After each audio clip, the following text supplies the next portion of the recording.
Okay, everyone, hello and welcome. Welcome to our fifth week of Civic Dialogues for fall 2021.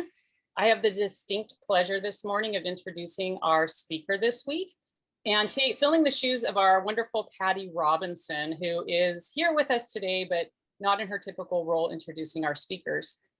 Before I get started on the introduction of Dr. Reese, I just want to acknowledge that Civic Dialogues is part of an intersegmental Bringing Theory to Practice grant, which is a collaboration between Cerritos College, College of the Canyons, Los Angeles City College, Cal State University, Dominguez Hills, LA, and Northridge.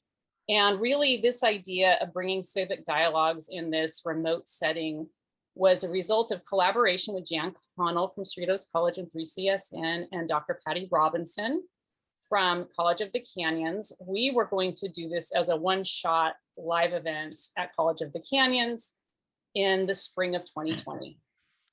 The pandemic hit and we decided, well, hey, why don't we roll this online and turn it into a series? And now we are in our third semester of the series. So thank you all for being here.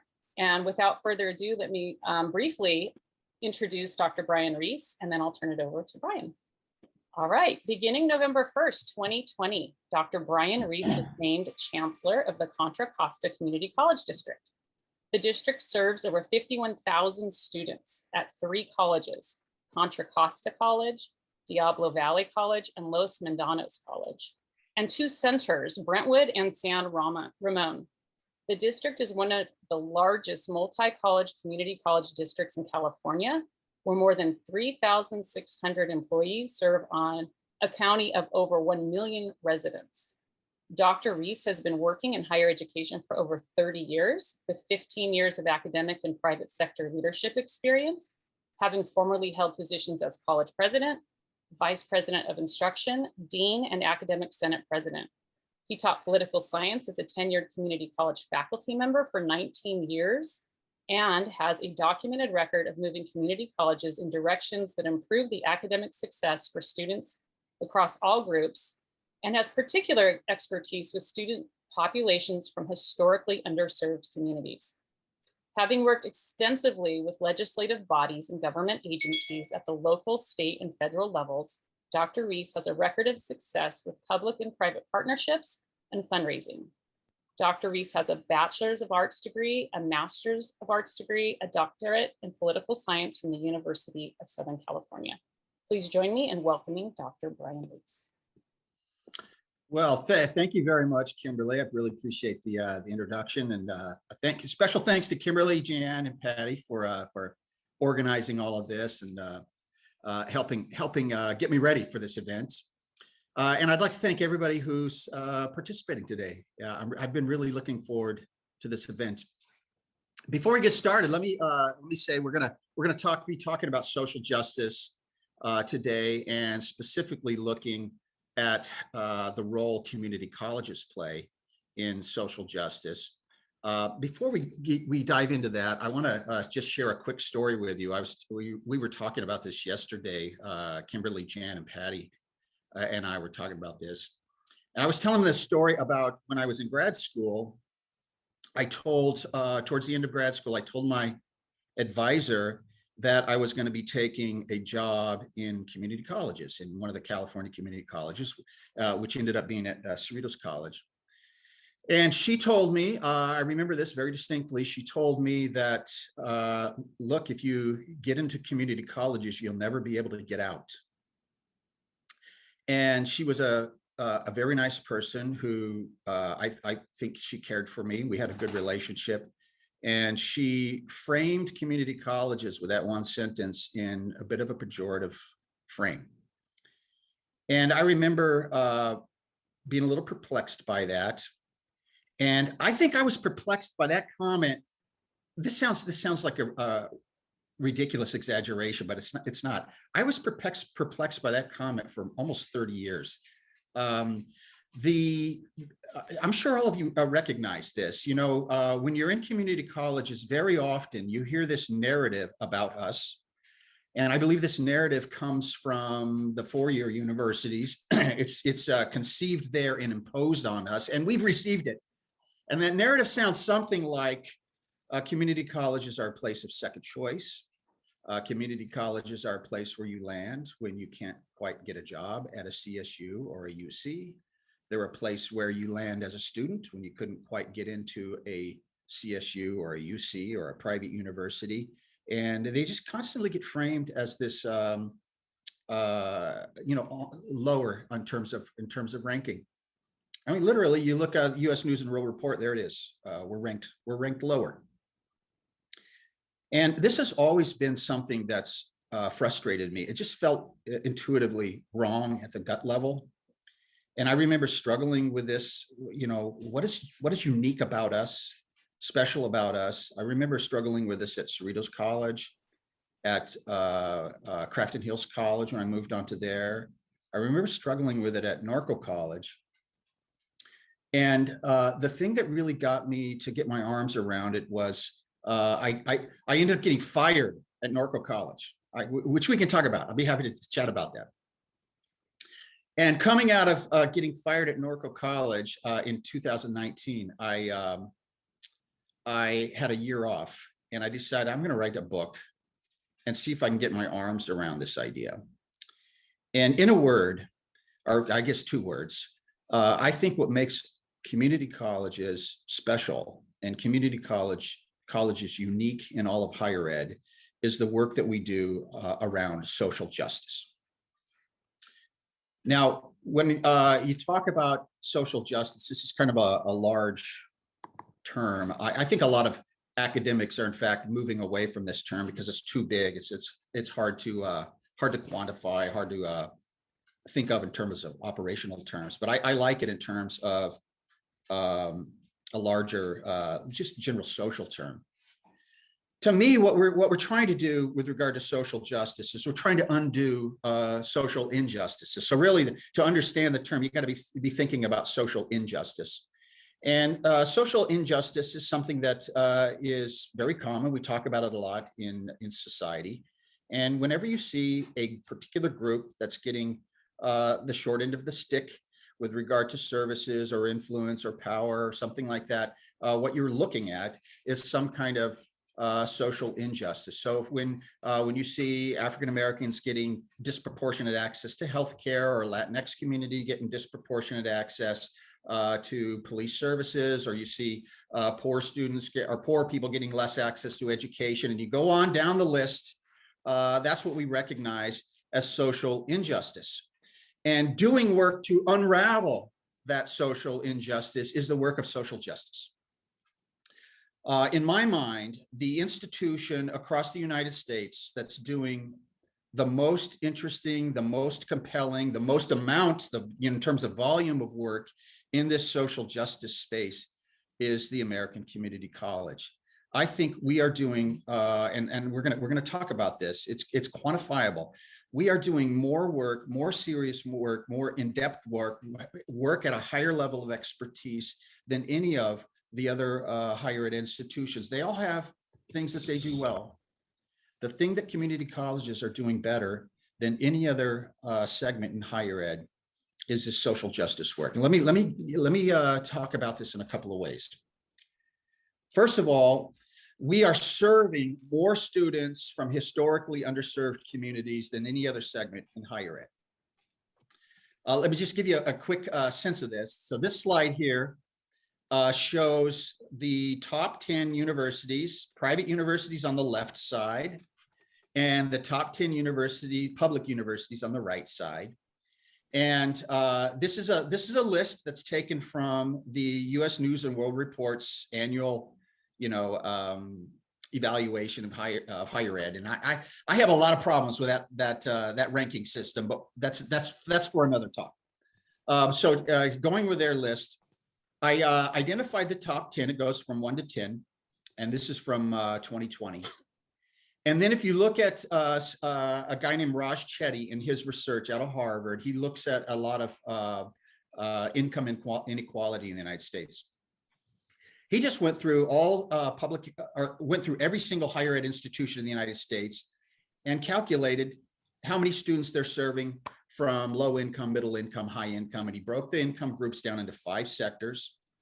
So 20% very low income, 20% in low to middle, 20% in middle, 20% in upper middle, and 20% in higher income.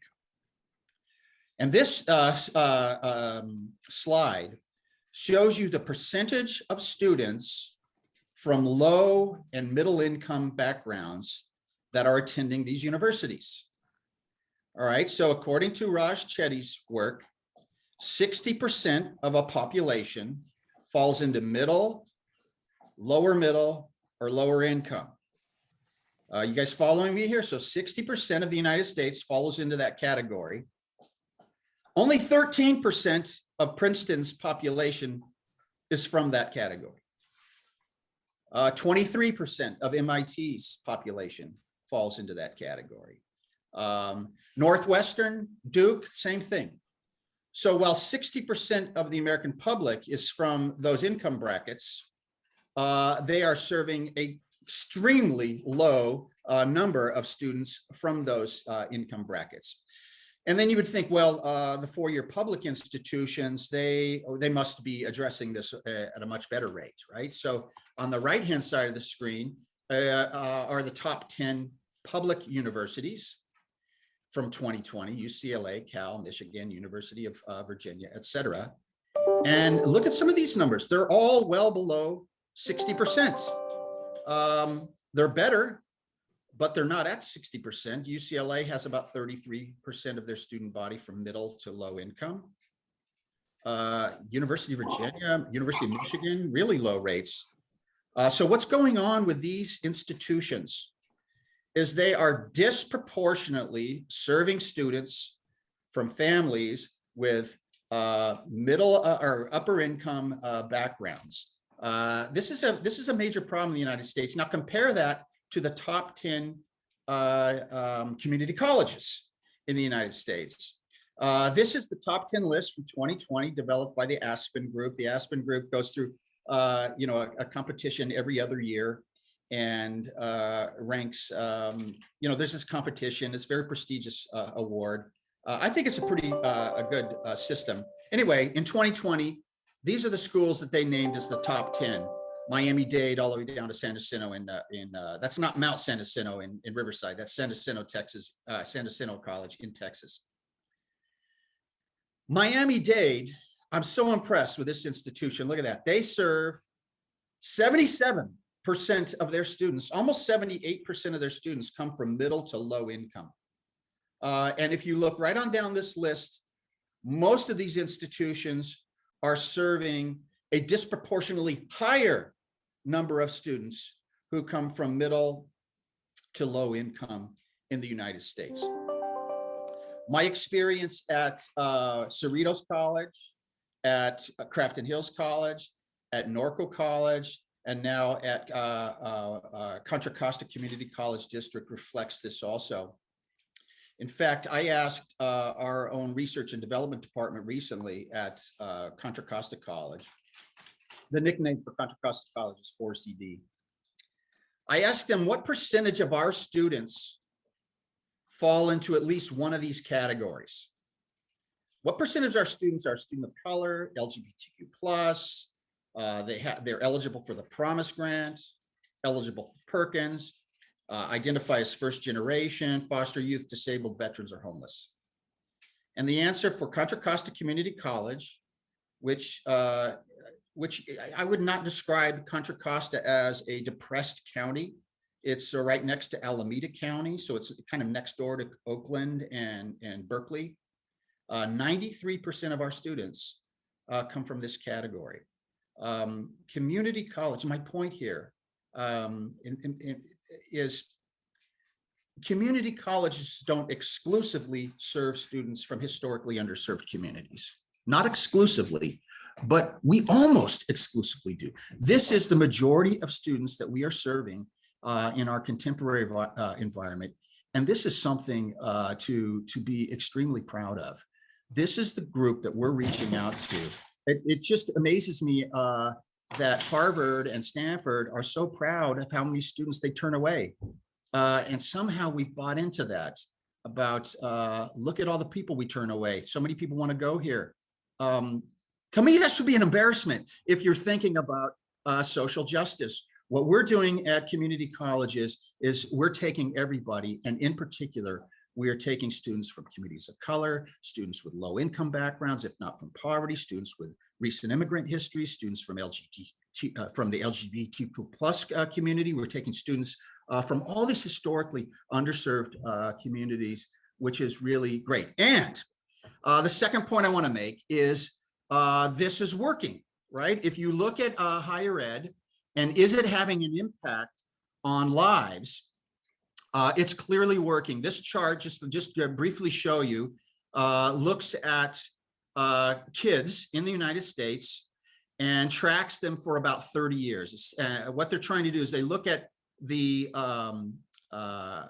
income that you're born into, and they look at your life after 30 years to see what income level you're at. And so if you're born in the 10th percentile of income in the United States, by the time you're 35 or so, you end up in about the 35th percentile. If you're born in the 60th percentile in the United States, you end up a little bit under the 50th. And so the point here is you see how steep this slope is. What this suggests in the United States, that where you're born has an impact on what kind of income you end up having, has a significant impact on what kind of income you end up receiving as you become an adult. These lines start to flatten out if you look at students who attend universities. So you can see somebody who's very poor, born in the 10th percentile, if they go to, say, UCLA, or if they go to USC, or if they go to Yale, they pretty much end up in the same percentile as students who attend the same universities who came from wealthy families. So education is having a dramatic effect in terms of changing the trajectory of people's lives. The other one I want to mention here very quickly. This is my favorite example of how income has such an impact on people's lives. When I was at Norco College, we started a prison education program. The college was about like a quarter mile away from a prison, and we weren't really doing anything over in that prison. So I started talking to the warden of the prison. I said, "Hey, we'd like to do some education over there," and we put a partnership together and started offering an AA degree. We offered an ADT over there. And while we were putting the program together, I really got familiar with this research. And there's a lot of research on the effects of education on incarcerated populations. So right now, just take a look at this data here. If you are in prison and while you're in prison, you pursue zero education, you just sit there and wait for your sentence to be over, your recidivism rate is 76.6%. So basically 3 out of 4 return back to prison if they pursue no education. If they pursue a GED or the equivalent of a high school education, it drops to 55%. If they get some kind of vocational training, it drops to 30%. And look at this green bar. If they just get an AA degree while they're in prison, recidivism drops from 76% to 13%. That's how big. I mean, that's a massive impact. And then it keeps going. Bachelor's degree, 5%. And the literature shows that anybody who's ever earned a master's degree in prison has never gone back.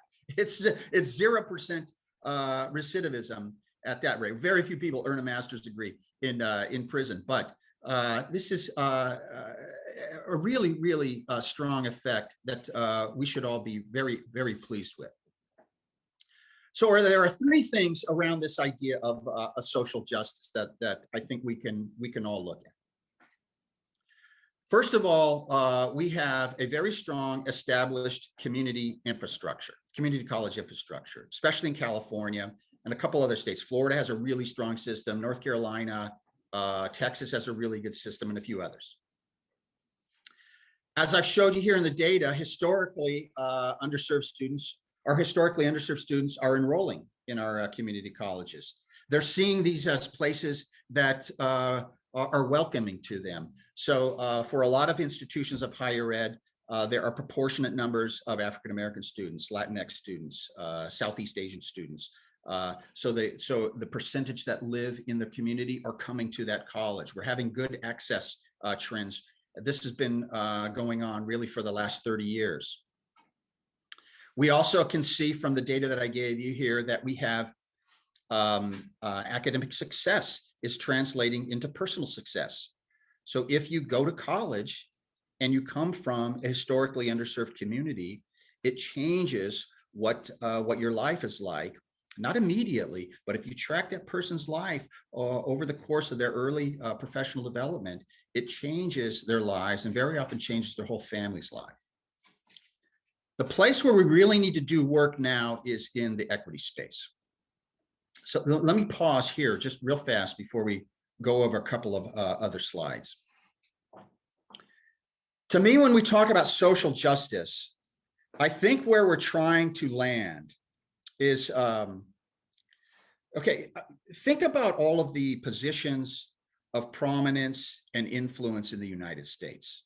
Think of all those positions like professors and nonprofit leaders, business leaders, elected officials, judges, religious leaders. Think, all those people kind of, they're not all wealthy. I'm talking about they have influence in society. They can contribute in a significant way to decision making. When all of those positions in the United States start to look like our population in the United States, that's when we're going to be at a position where we are experiencing social justice, or we're getting much closer to this idea of social justice. Because when you put when decision makers in the United States look like the general population, they will start making decisions that reflect the general population. I think this naturally happens.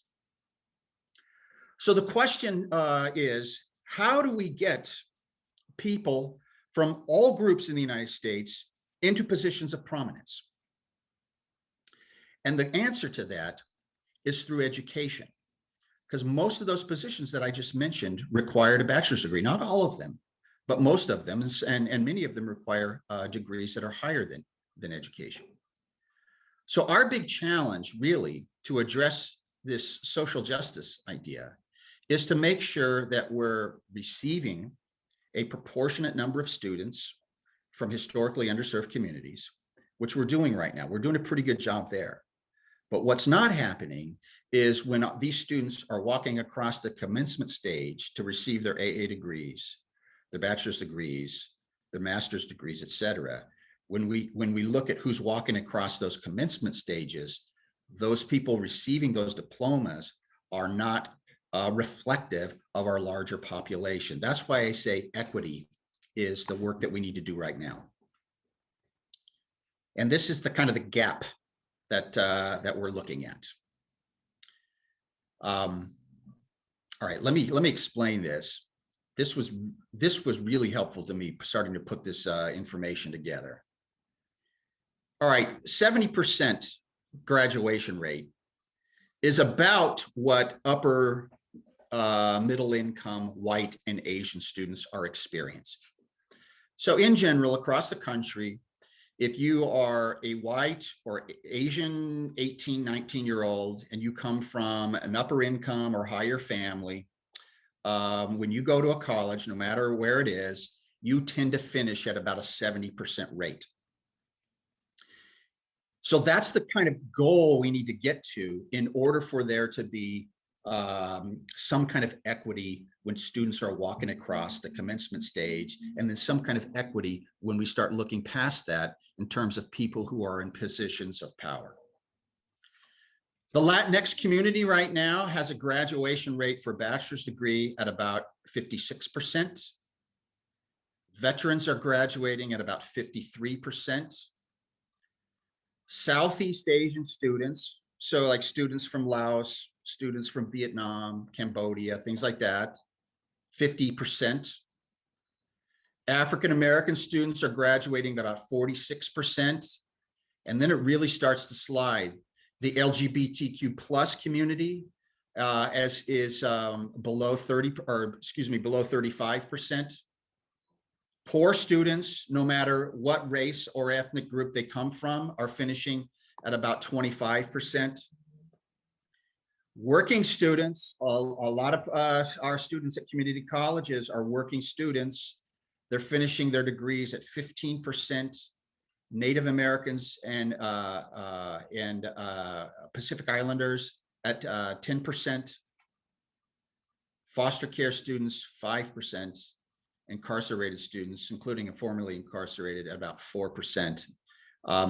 Some of these numbers, it's hard to find really solid research on them. So their range is, this incarcerated number is somewhere between 1 and 7. It's hard to get really strong data on that.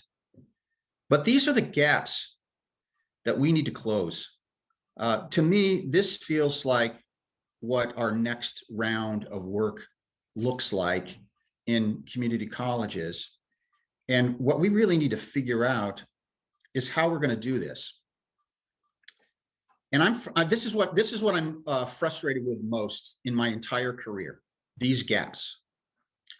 Because for my entire career, I see Jan on the screen right now. Jan and I were talking about these things 30 years ago, 25 years ago, when I had no gray in this beard. Look at all. I mean, it was a different time for me. We've been talking about these equity gaps for 30 years in my professional life. And if you look at the equity gaps statewide, they've started closing or narrowing with regard to access. We're doing a better job at bringing more people in from diverse communities. But the gaps between communities that are having successful academic experiences and the communities that are not experiencing as much success are growing. They're not even narrowing, they're growing. All student success is improving a little bit, but Caucasian and Asian populations are improving at a faster rate than African-American, Latinx, Native American, Southeast Asian students. So that gap has been widening over the last 30 years throughout our community colleges. We really need to do something to address this issue. In my mind, there are at least 5 areas where we really need to think about doing work. And this is not just work that a person can do by themselves. These are things that we really need to do together. I really want to stress that point. When I was at Cerritos, I'll tell you about one of the worst days of my whole professional career. When I was at Cerritos, I think it was about 8 or 9 years in, I was teaching political science, and I wasn't getting the results that I was hoping for in my classroom. I was still getting too many students that are struggling, too many students that weren't completing the course, too many students in the C, D category. So I remember one summer, I spent the whole summer going back over my lectures, rewriting them, putting together new PowerPoints, rewriting jokes, everything, the whole thing, reworked the whole thing. And I came back into the fall semester, and I remember I was very excited about all this new stuff. So I started on the fall semester, and I was excited about getting to the first midterm. I always did 2 midterms and a final exam and a paper somewhere in there. So I was really excited about getting to that first exam. And I passed out the exam. They took the exam. I went right back to my office. I graded it because I wanted to see how high the scores had gone up. And I remember going through that exam, and they were as bad or worse than they'd ever been. It was just C, D, C, D, F. Just like, oh my gosh, what is going on here? And I remember starting to slip a little bit into kind of an attitude I said I would never get into. I mean, well, first, I remember grading them, and I bringing them back up. I was in, for those of you from Cerritos College on this call, you're familiar with the social science buildings. I was walking up the 3 flights of stairs, and I was taught on the 3rd floor. And I had these papers under my arm that had graded. And as I was walking up the stairs, I remember getting angry, thinking about all that time I spent rewriting these lectures, and the grades are low. And so I passed them out, and I said things to him I regret to this day, because I was angry. And I remember talking to a few people about it, and came back 2 days later and said, I'm sorry, I shouldn't have said these things. And we rebooted, and I readjusted, and we ended up having a pretty good semester. But the place where I could feel myself starting to slip was I was starting to think, I don't know what else I can do. And I was starting to focus on the few students that were serious, the few students that were prepared, and maybe not giving as much attention to the students who might be sitting in the back of the room, just trying to get through the class. So at the same time this happens, I decided to go to this thing called the ASCC Faculty Leadership Institute, I think is what it's called. There were a couple of faculty members at Cerritos who'd been asking me to be academic senate president. And I didn't want to do it. I didn't want to be senate president. And they eventually twisted my arm. And so I went to this leadership institute. And I remember thinking, okay, I'm just going to get this thing over with, and then I can tell my colleagues, yeah, I went, I'm still not interested. So on the first meeting of that leadership institute, this woman gets up and she's given a presentation on what the academic senate is supposed to do, what it can do, what its powers are, and how transformational it can be. And I did not expect this at all. I did not expect that presentation. And I remember coming out of that and sitting in this hallway trying to piece this whole thing together, what she had just said, because what she was suggesting is that a lot of these issues that we're dealing with in the classroom by ourselves, we can address these collaboratively and together. And what she was suggesting is the academic senate could be the leader in a collaborative effort to improve the lives of students, especially the lives of students from historically underserved communities. And that really was a turning point for me. And I really believe wholeheartedly in what she said. I wish I could remember who she was. I need to tell her thank you. I can't even remember who she was. But I remember her message really specifically. And to me, it's this kind of collaborative work where we really need to dig in. And that's why I think leadership is so important here. Let me step you through just in 5 minutes. Each one of these, we could spend an hour on each one of these topics, and we're not going to, of course, but I just want to go through each of these 5 areas where I think we need to do a lot of work together. The first one is we need to think deeply about adding personal academic capital to our students' lives. All right, our students, the ones we've been talking about here today, the thing that makes them different from students who come from families with historic college-going traditions is academic capital. If you come from a family where dad has a bachelor's degree and mom has a PhD and grandpa's a doctor and grandma's an attorney, and a family like that, you have so much capital in your life, it's going to be hard for you not to succeed. They're going to put pressure on you to go to college. When you're in college and you're starting to get stressed out and you want to drop out, there's always going to be somebody in your life encouraging you through, working you through, helping you through. They've been through the process. They know how to help. They can say, oh, I was in that situation too. When I was your age, I wanted to drop out. I didn't. You got all the support in your life. And if you come from an environment like that, God bless you. That's fantastic. That's the environment I hope I created for my 3 daughters. I'm hoping that they feel like that. Our students do not come from an environment like that. Many of our students come from families where everybody loves them deeply. The parents love them just as much as anybody else, but their parents didn't go to college. Some of our students, the parents didn't even go to high school. So when our students are looking down this pathway of hurdles that they have to get over they don't have somebody at home that can help them get through those hurdles. They don't know what registration is like. They don't know what a counselor does. They don't know what an engineering major is. They don't know the difference between a community college and a private university and a UC. And they don't have people in their family that can help that. But they have family members who love them.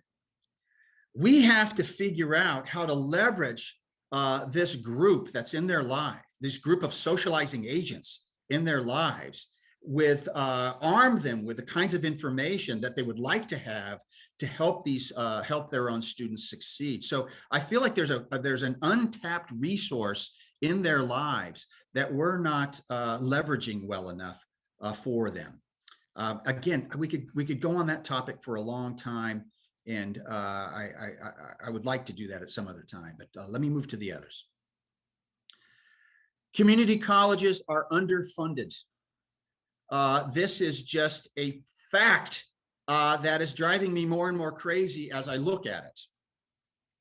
The state government in California expects us to provide an education that's equal to the CSUs and is equal to the UCs. They expect students to come to us and receive an equal education. But if you're an undergraduate at UC Berkeley, if you're an undergraduate at UCLA, the state government invests about $33,000 in your education, in that full-time student education. If you're a full-time student at Cal State Long Beach or San Francisco State, the state government invests about $17,000 in your education. And if you are a full-time student at a community college, the state government invests about $8,000 in your education. What's up with that? That doesn't make any sense to me. If we are saying that these are the institutions that primarily serve students from historically underserved communities, what are we doing at the public policy level to address? You know what we're doing? We're continuing to underserve them.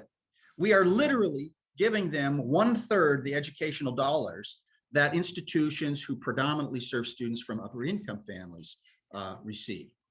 This is a major problem with regard to academic funding. If you look at state funding and how our federal funding and how that's distributed, you find the same trend. And if you look at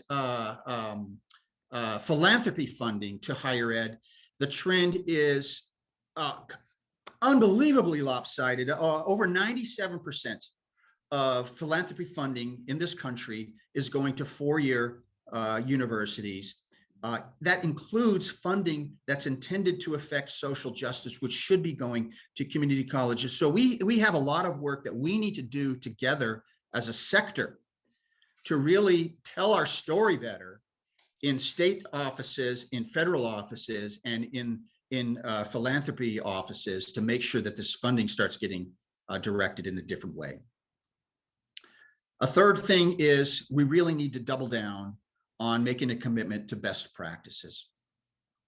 We're not collecting our own internal best practices well enough. So one thing that happens over and over again in our own community colleges is a new faculty member is brought in, they start learning how to teach, they develop their expertise over 20 or 30 years, they retire, and their expertise goes with them. We don't know what they developed. We don't officially try to capture that. And then we hire a new person behind them and they start all over. And we don't have this idea of building on shoulders. And this happens with management, the same thing. They leave, that expertise is not formally captured and moved on. This happens with people who provide services. We're not capturing these best practices in a formal way. Our transitions are confusing to students, especially first-generation students. Transitioning into our institutions is complicated from high school to the college. Transitioning through our institutions, this is the work that Guided Pathways is trying to figure out. How do we make the transition through more seamless, more intuitive, and transitioning out? You know, about 50% of our students who start an application process saying they want to go to a community college, they start a free application process about 50% of them never complete it, never complete the process. About 50% of the students who finish graduating, they get their AA degree, they're qualified to transfer. Only about 50% of them are transferring. And a lot of this has to do with how complicated our onboarding systems are and our exiting systems are and our throughput systems are. So there's a lot of work to do with these transitions.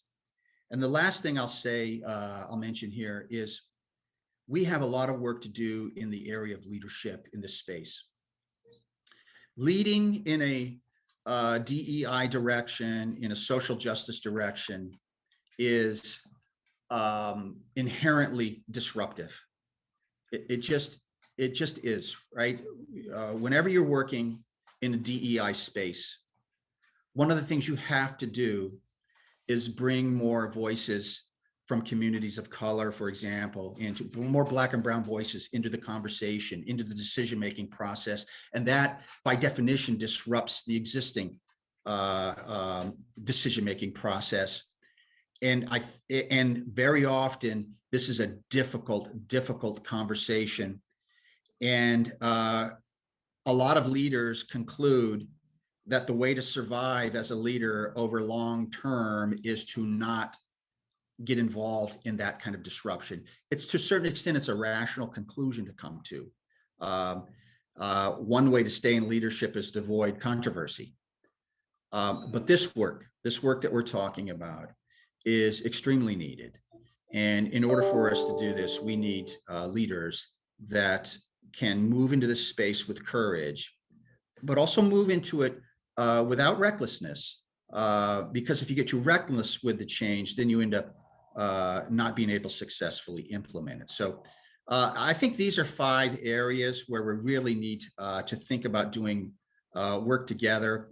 I apologize for going through so quickly with all 5. I wish we could spend, do a series where we spend an hour on each one or something like that. But I'm going to end it there and turn it back over to Kimberly, see if there are any questions about any of these items.